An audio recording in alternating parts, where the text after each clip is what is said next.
एक पत्नी व्रत एक पति व्रत का पालन जब मनुष्य गृहस्थ आश्रम में करता है तो ये गृहस्थी का तप है। जब ब्रह्मचर्य का पूर्ण पालन कोई संत करता है तो ये सन्यासी का तप कहा जाता है। साधु के वस्त्र पहन करके ब्रह्मचर्य की दौलत को संभाल कर रखिए। हनुमान चालीसा में कहा गया है, आपन तेज संहारो आपहि और तीनों लोक हाँकते कांपे। आजकल लोग तेजहीन ज्यादा दिखाई दे रहे हैं, तेजस्वी बहुत कम लोग हैं।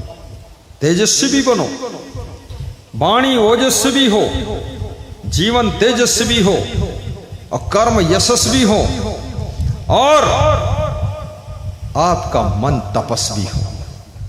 तपस्वी, यशस्वी, ओजस्वी, तेजस्वी, शरीर में भी तेज आना चाहिए। थोड़ा सा शरीर को भी संभाल कर रखो। अपन तेज संहारो आपे तीनों लोक हाँकते कांपे। अपन तेज संहारो आपे तीनों लोक हाँकते कांपे। करो बहिया बल आपनी छाण बिरानी आस। जाके आंगन नदिया बहे सो कस मरे पियास। कबीर साहब कहते हैं, आपके पास क्या नहीं है, इतने दीनहीन क्यों बन रहे हो? तुम्हारे पास में सुंदर आचरण की दौलत है, तुम्हारे पास में परम पवित्र भक्ति की संपदा है, तुम्हारे पास में अमृत वाणी भी है, तुम्हारे पास में देखने के लिए सुंदर सुंदर आंखें भी है और तुम्हारे पास में याद रखना हीरा जैसा चमकता हुआ चरित्र का खजाना भी है। दुनिया में कहीं चले जाओ, जाही के विवेक ज्ञान ताही को कुशल जान। जाही और जाए ताको ताही और सुख है। जिसके विवेक है, ज्ञान है, आचरण अच्छा है, मध्य प्रदेश में आ जाए, चाहे बालाघाट आ जाए, चाहे छत्तीसगढ़ जाए, चाहे बत्तीसगढ़ जाए, चाहे तेलंगाना में पहुंचे, सब जगह आनंद ही आनंद है। आनंद किसी जगह होता ही नहीं है। आनंद तो तुम्हारे सुंदर स्वभाव से पैदा होता है, सुंदर चरित्र से पैदा होता है। याद रखना, आप अपने स्वभाव को सुधारिए। स्वभाव पैसे से नहीं सुधरता, लेकिन स्वभाव सुधर जाए तो पैसा खूब मिलता, ये भी याद रखना। हाँ, आचरण पैसे से नहीं सुधरता, पर आचरण सुधरता है, पैसा खूब मिलता है। सोचिए, कर्म पैसे से नहीं सुधरते, लेकिन कर्म सुधर जाए तो पैसे खूब आते हैं। व्यवहार पैसे से नहीं सुधरता, लेकिन व्यवहार सुधर जाए तो पैसा खूब मिलता है। वाणी पैसे से नहीं सुधरती, लेकिन वाणी सुधर जाए तो पैसे खूब आएंगे आपके पास। एक नेता क्या बोलता, वाणी तो बोलता है। व्यास गादी पर खड़ा होता, माइक लेता है, कहता है, भाइयों और बहनों, दादा और दादियों, भैंस और भैंसों, सभी बोलता रहता है। और फिर कहता, हम दंडवत प्रणाम करते हैं बड़ी विनम्रता से। और एक दिन ऊंचे पद पर बैठता है, लाखों लोग मिलने के लिए खड़े रहते हैं। वाणी अगर सुधर गई तो बड़ा पद भी मिलता है, पैसा भी मिलता है, सम्मान भी मिलता है, आदर भी मिलता है। जहां खड़े होने की जगह नहीं थी वहां बैठने का स्थान मिलता है। इसलिए जो बिना पैसे से सुधर सकता है मामला, आज संकल्प ले लो, अपना अपना स्वभाव रातों रात बदल लेना, आचरण भी रातों रात सुधार लेना। और रात ना हो, शाम सूरज डूबने से पहले ही अपने आप को बुराइयों से उबार लेना। गंदगी छोड़ो, गंदे विचार छोड़ो, गंदी आदतें छोड़ो। ये सब बीड़ी, सिगरेट, गांजा, चरस, तंबाकू, पान, पुड़िया, ये सब छोड़ो। कुछ नहीं, दाल चावल सब्जी रोटी से बेस्ट कुछ है नहीं। बस सुंदर थोड़ा खाया, मुस्कराया, हंसते हुए जिंदगी बिताया और दूसरों को भी खुश रख दिया। याद रखना, माता पिता को जो खुश कर सकता है वो उसकी खुशियां अखंड हो जाती है। उनको भी खुश रखो, तंग ना करो। जय जय जय जय। ऊंची शिक्षा और दिव्य संस्कार जिस बालक में होते हैं, सोचना, ऊंची शिक्षा, उच्च शिक्षा, पूर्ण शिक्षा और दिव्य संस्कार, सुसभ्य संस्कार, ऐसे बालक के माता पिता अपनी संतान को देख करके मंद मंद मुस्कुराते रहते हैं और सोचते हैं कि लगता है कोई भगवान ने आकर ही मेरे यहाँ जन्म ले लिया है। इसलिए उच्च कोटि की शिक्षा भी प्राप्त करो, सुयोग्य भी बनो, अपनी क्षमताओं का प्रयोग भी करो और आलस्य को दूर करो। प्रसन्न चित्त रहने की आदत बनाइए, खुश रहने की आदत बनाइए, ईमानदारी की भी आदत बनाइए, जिम्मेदारी की भी आदत बनाइए, लापरवाही छोड़िए। जितनी ज्यादा से ज्यादा तुम जिम्मेदारी लोगे उतना ज्यादा से ज्यादा तुम्हारी बुद्धि बढ़ती चली जाएगी और जिम्मेदारियों से जी चुराओगे, खोपड़ी बचेगी, बुद्धि खत्म हो जाएगी। सबसे ज्यादा जिम्मेदारी मैंने ले रखा है, हमारे पास बहुत जिम्मेदारी है। सब साधुओं की जिम्मेदारी, आश्रमों की जिम्मेदारी, भक्तों की जिम्मेदारी, और मेरा बुद्धि बढ़ते जा रहा है। बुद्धि बढ़ाना है, क्या करना पड़ेगा मैं बताऊंगा, वो करना पड़ेगा। सरस्वती के भंडार की बड़ी अपूरब बात, और ज्यों खर्चे त्यों त्यों बढ़े, बिन खर्चे घट जाए। ये सरस्वती का भंडार है, बुद्धि के भंडार की यही अद्भुत बात है। जितना ज्यादा खर्च करोगे उतना ज्यादा बढ़ेगी, और कम खर्च करोगे तो कम हो जाएगी, और नहीं खर्च कर दोगे तो बिल्कुल नहीं रह जाएगी, केवल खोपड़ी बचेगी, दिमाग खत्म हो जाएगा। इसलिए ज्यादा से ज्यादा खर्च करो, खूब बुद्धि खर्च करो। कुछ लोग कामचोर स्वभाव के होते हैं, सोचते हैं ज्यादा बुद्धि लगाओगे काम करना पड़ेगा, इसलिए जानबूझकर मूर्ख बनकर बैठते हैं, कामचोर। एक साधु मुझसे कह रहा था, लोहे के और लकड़ी के सारे फर्नीचर में सब बनाना जानता हूं, विधायिका जी को आज्ञा देता हूं वे प्रस्थान करें। हाँ, विधायिका जी को चुपचाप जाने देना, कोई डिस्टर्ब मत करना। हाँ, चुपचाप ले जाओ प्रेम से। विधायिका जी हाथ जोड़ते हुए निकल जाओ। हाथ, मैं समझ गया, 3-4 बार घड़ी देखा है। मैं सोचा था घड़ी दान देना चाहती, इसलिए देख रही बार बार। पर उसको जाना है, कहीं प्रोग्राम है। फिर हाँ, इधर निकल जाओ, इस साइड से पर्दा खोल के निकाल दो, जल्दी निकालो। अच्छा, को दान देना है क्या? दान दे दो। चलो इनको पूरा घुमा दो, चक्कर कटवा दो। प्रोग्राम कहीं लगा हुआ है, सुनते रहो। वो ठन गोपाल की कहानी भी नहीं सुना है। विधायिका के मन में हुआ, ठन गोपाल का क्या हुआ, उसकी पत्नी का क्या हुआ होगा, मैं तुमको बता दूंगा, तुम फिर उनको बता देना। सुनाऊंगा, लास्ट तक फाइनल करूंगा।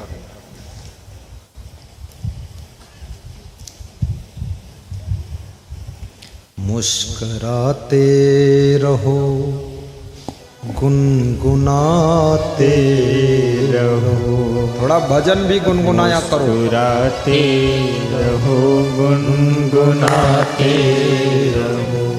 वक्त जीवन का यों ही निकल जाएगा, वक्त जीवन का यूं ही निकल जाएगा। मुस्कुराते रहो, गुनगुनाते रहो, मुस्कुराते। भगवान राम का स्वभाव मुस्कुरा कर जीना, भगवान कृष्ण का स्वभाव हंस कर जीना, और भगवान कबीर का स्वभाव प्रसन्न होकर जीना। कबीर साहब कहते हैं, मोई हंसी आवे रे। कबीर साहब को बहुत हंसी आती है। अब कबीर पंथियों को आती हो ना आती हो, पर कबीर को आती है। कबीर कहते हैं मोहि सुन सुन आवे हंसी और पानी में मीन प्यासी। कबीर हंसने वाला संत है, निराला संत है, इसलिए मैं भी हंसता हूं क्योंकि मेरा कबीर हंसता था और राम मुस्कुराता था और कृष्ण हंसता था। तो हमारे भगवान और हमारे सदगुरु कबीर ये सब हंसने मुस्कुराने वाले संत हैं। याद रखना दुनिया में तो टेंशन ही टेंशन है, लेकिन सदगुरु की शरण में आकर के हंसकर मुस्कुराकर जिंदगी जीने का सौभाग्य प्राप्त करना चाहिए। बोलिए सदगुरु भगवान की जय। काम करते रहो नाम जपते रहो, आहा काम करते रहो नाम जपते रहो। गाइए वक्त जीवन का यूं ही निकल जाएगा। वक्त जीवन का यूं ही निकल जाएगा। कर लगन सच सतगुरु से लग जाएगी। घर लगन सच सतगुरु से लग जाएगी। सारे जीवन का नक्शा बदल जाएगा। सारे जीवन का नक्शा बदल जाएगा। काम करते रहो नाम जपते रहो। वक्त जीवन का यूं ही निकल जाएगा। वक्त जीवन का यूं ही निकल जाएगा। बोलिए सदगुरु भगवान की जय। जिस समय महाराजा धीराज धृतराष्ट्र चिंता की ज्वाला में जल रहे थे, पूरी रात बीत चुकी है, हस्तिनापुर के सिंहासन पर विराजमान इतने बड़े महाराजा होकर भी धृतराष्ट्र को नींद नहीं आ रही।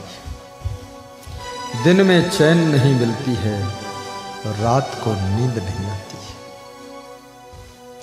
गलती करने वालों को ये दो सजा कुदरत देती है। आपकी नींद को छीन लेती है और आपकी चैन को छीन लेती है। गले में भले ही सोने चांदी की चैन हो, लेकिन आपके हृदय में चैन नहीं रहती। क्या हाल कहूं अपने घर का, सुख साधन है लेकिन चैन नहीं। घर में बहुएं और बच्चे हैं, नौकर भी अच्छे अच्छे हैं, नोटों के भरे समुंदर हैं, सुख संपत्ति है लेकिन चैन नहीं। ये चैन गलत रास्ते का अगर आपने चयन कर लिया है तो आपके मन की चैन उड़ जाएगी। गलत कर्मों को चयन किया है, गलत आदतों में फंस गए हैं तो चैन उड़ेगी। दुर्योधन के प्रति अगाध मोह, दुर्योधन का पक्षपात, कौरवों के लिए अन्याय करने के लिए तत्पर मन धृतराष्ट्र का, पांडवों को दुख देने का भाव धृतराष्ट्र की नींद को छीन लेता है।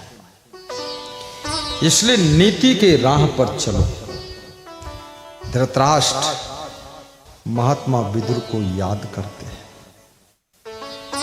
विदुर का आगमन होता है।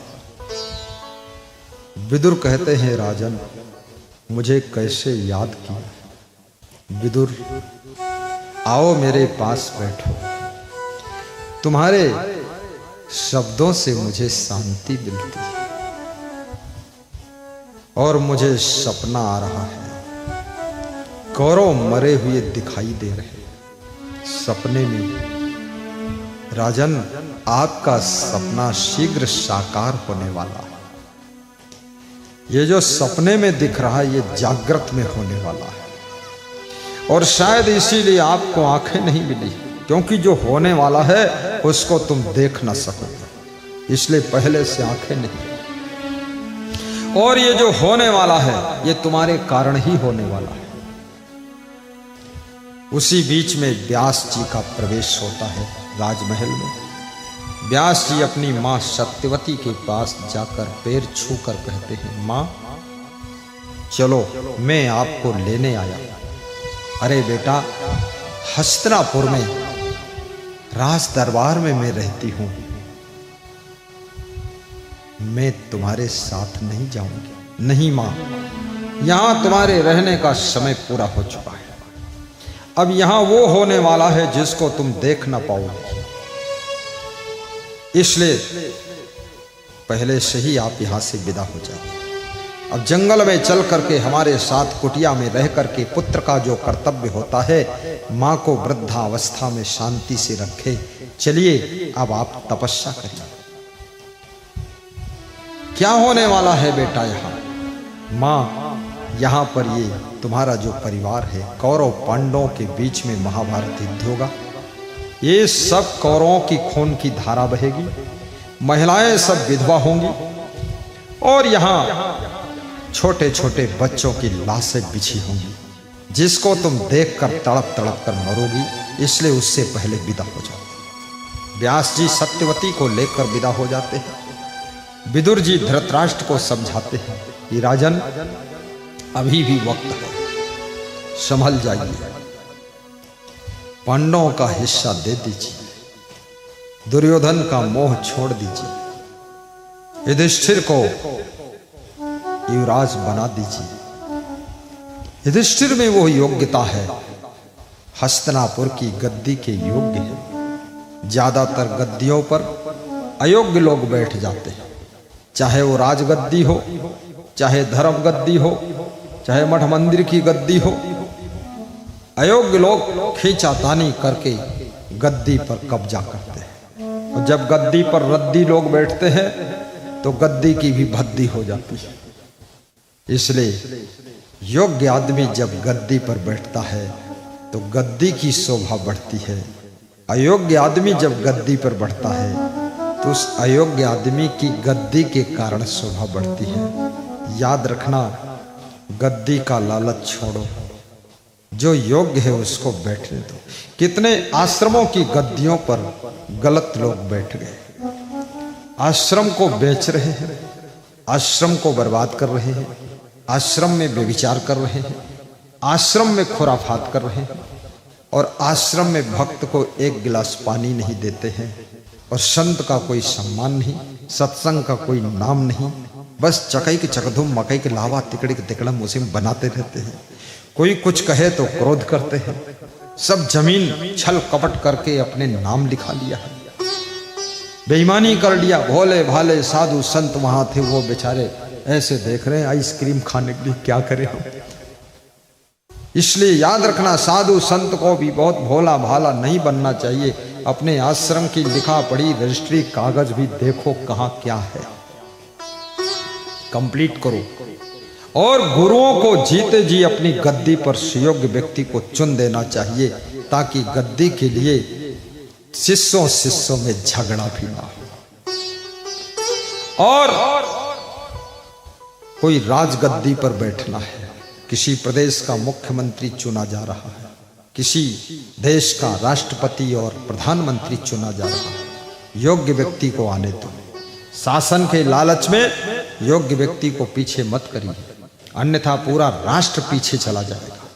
याद रखना, जब योग्य व्यक्ति स्टीयरिंग पकड़ता है तो गाड़ी बिना एक्सीडेंट हुए यात्रियों को सुरक्षित घर तक पहुंचाती है। जब अयोग्य व्यक्ति ड्राइविंग करता है तो गाड़ी और गाड़ी में बैठने वाले और ड्राइवर सहित सब मरकर खत्म हो जाते हैं। इसलिए योग्य व्यक्ति के हाथ में स्टीयरिंग होना चाहिए। वोट भी उसी को दीजिए जो योग्य है, न जात पर न पात पर, केवल योग्यता की बात पर। ना प्रदेशवाद, न जिलावाद, न क्षेत्रवाद, वाद विवाद से अलग न परिवारवाद, न रिश्तेदारवाद। सोचिए, ये वाद विवाद में तुम पढ़ोगे, परिवारवाद के लफड़े में पढ़ोगे, जातिवाद के लफड़े। अरे जाति पाति समय क्या लेना देना है। योग्य आदमी के हाथ में स्टीयरिंग आ जाए ताकि हमारा राष्ट्र विकास की ओर चलना चाहिए। देश विकास की ओर जाए। देश में 4 लेन के बाद 4 लेन ना निकले, 6 लेन 8 लेन। मैं दुबई गया, वहां 20 लेन की रोड देखा। मेरा मन हुआ मेरे भारत देश में 20 लेन की रोड कब कहाँ बनेगी। और मैं मलेशिया गया, वहां की रोडें देखा तो मन खुश हो गया, इतनी अच्छी रोडें, कमाल है। मलेशिया कोलालमपुर राजधानी में मैंने देखा 5-5 बसें लाइन से लगी हुई और बिना किराए के घूमिए आप कोलालमपुर राजधानी में। कोई टिकट नहीं, कोई किराया नहीं, कोई कंडक्टर नहीं। बैठिए, हर सीट के पास में अलार्म बटन लगी है, जहां उतरना है अलार्म बजाइए। कोई बस स्टेशन उतरने की जरूरत नहीं, जहां उतरना वहीं गाड़ी रुकेगी, आपको उतार देगी। और सीट से ज़्यादा किसी बस में कोई बैठता नहीं। हमारे भारत देश में बस में ऐसे बैठते लोग जैसे भूसा भरा गया है, ट्रेन में ऐसे लटकते जैसे बंदर लटके पेड़ की डाल पर। ये क्या लफड़ा हो रहा है। मैं तो सरकारों से भी विनम्र निवेदन करता हूँ, प्लेटफार्म बहुत सुंदर बनाने में पैसा मत खर्च करिए, 200 नई ट्रेन चलाने में पैसा खर्च करिए, क्योंकि ट्रेन में जगह नहीं है बैठने की, प्लेटफार्म का जरूरत नहीं है। एक ट्रेन के पीछे 5 ट्रेन और लगी होना चाहिए ताकि लोग आराम से यात्रा कर सकें। और डिब्बे में ज़्यादा फैसिलिटी देने की ज़रूरत नहीं है, डिब्बे साधारण होंगे चल जाएगा। ट्राली से तो अच्छा है ना, ट्रैक्टर ट्राली से। ट्रैक्टर ट्राली में बैठने वाले लोगों को बहुत ज़्यादा ट्रेन के डिब्बे में सोफा पर बिठाने की ज़रूरत नहीं है। सस्ता टिकट रखो, बस लकड़ी की सीट लगा दो, हल्का सा चादर लगा दो, बैठ लो, चले जाओ, सस्ता टिकट। हर डिब्बे में एक एक पुलिस रहना चाहिए ताकि किसी की कोई चैन न खोल सके। और डिब्बे का गेट उधर खुलना चाहिए जिधर प्लेटफार्म है, सब तरफ खुल ना सके। और ये ऑटोमेटिक होना चाहिए। और गेट जब तक खोले ना तब तक कोई निकल ही नहीं सकता है। और गेट तब खुलेगा जब ट्रेन खड़ी हो जाएगी, तभी खुलेगा। और जब गेट बंद होगा तभी ट्रेन चलेगी, नहीं बढ़ नहीं सकती। क्या मजे की बात। ट्रेन के गेट में लोग लटके हैं, ट्रेन चल रही है, 2-1 नीचे गिर गए, कट-पिट गए, ये क्या लफड़ा है। इतना टेक्नोलॉजी बढ़ चुकी है, विदेश की टेक्नोलॉजी लाकर सब अपने देश में घुसेड़ दीजिए और देश की व्यवस्था इतनी अच्छी बना दीजिए कि ट्रेन के पीछे ट्रेन खड़ी है। अनाउंस होना चाहिए, यात्री ध्यान दें, सोचना आपकी ट्रेन के पीछे दूसरी ट्रेन लगी, चिंता मत करिए, भीड़ में मत घुसिए। दूसरे के पीछे तीसरी लगी है, केवल 2 मिनट का वेट करिए बस। आइए, बैठते जाइए, फटाफट चलिए। हर डिब्बे में एक पुलिस जवान है, कोई चोरी चपारी मारपीट झगड़ा करने का काम नहीं। हर डिब्बे में सीसी कैमरा लगा हुआ, कौन क्या गड़बड़ बचा रहा है, लगना चाहिए। व्यवस्था इस तरह बने, प्लेटफार्म थाली साधारण हो लेकिन भोजन ठीक ठाक होना चाहिए, प्लेटफार्म साधारण हो लेकिन ट्रेनें खूब होना चाहिए। एक भक्त कह रहा था, गुरुदेव आप बनते मुख्यमंत्री हो बहुत। मैंने कहा मैं तो संत बन गया, नहीं तो मैं बन भी जाता। मानता ही नहीं बिना, क्योंकि व्यवस्था तभी सुधरेगी जब छोटे छोटे कामों पर भी ध्यान देने वाला व्यक्ति होना चाहिए। समाज में राजनीति करो, सेवा के लिए करो, बिजनेस करो, दूसरों की भी सेवा करो। सबका भाग्य, सबकी बुद्धि बराबर कुशाग्र नहीं होती है। कुछ लोग ऐसे हैं मिट्टी छूते सोना बन जाता है, कुछ लोग ऐसे हैं सोना छूते मिट्टी हो जाता है। तो याद रखना, तुम्हारा भाग्य अगर मुकेश अंबानी जैसा है, तुम्हारा भाग्य टाटा बिड़ला जैसा है, तो कमा सकते हो आप, कुछ भी करोगे आपको पैसा आएगा। उस पैसा को थोड़ा गरीब जनता के ऊपर भी खर्च करो, सेवा में खर्च कर दो। मैं टाटा जी को धन्यवाद देता हूँ, रतन टाटा को। जब कोरोना आया तब उन्होंने 1,500 करोड़ रुपया दान दिया कोरोना में, सेवा के लिए, जनता के लिए। मुकेश अंबानी ने 500 करोड़ दान दिया और हमारी संस्था ने कितना दिया, 1-2 लाख संस्था ने दिया। लोगों ने दान किया क्योंकि देश के ऊपर बड़ी आपत्ति आ गई थी कोरोना। कोरोना कोई साधारण बीमारी नहीं है। जब देश की जनता नहीं बचेगी तो देश क्या रहेगा। देश की जनता को बचाना परम लक्ष्य था। इसलिए मैं कहूंगा, देश पर कभी आपत्ति आ जाए तो तन मन धन से देश की सेवा के लिए सबको खड़े हो जाना चाहिए, क्योंकि जिस देश में जन्म लिया उस देश के लिए हमको बहुत कुछ करना है। और ये भारत देश जैसा प्रेमी देश कोई नहीं। मैं 8 देशों में गया हूं, जो भारत देश में आनंद आता है वो किसी देश में आनंद नहीं आता है। मैं रोज भारत देश को याद करता था, अपने देश कब चलूंगा। सब देशों में सब अच्छा था, रोड अच्छी थी, सब ठीक था, लेकिन फिर भी अपना देश हमको याद आता था। इसलिए मैं कहूंगा, भारत देश में तुम्हारा जन्म हुआ ये प्रथम भाग्य है, और भक्त परिवार में जन्म हुआ, भक्त माता पिता मिले, ये दूसरा भाग्य है तुम्हारा। और तीसरा भाग्य संपन्न घर में जन्म हुआ, ये तीसरा भाग्य तुम्हारा है। और सत्संगी परिवार में जन्म हुआ, ये चौथा सौभाग्य है। और यदि आपके अंदर भक्ति जाग गई तो ये 5वां सौभाग्य है। और 6ठा सौभाग्य है साधना करके मुक्ति भी प्राप्त करो, जिसलिए मनुष्य का शरीर मिला हुआ है।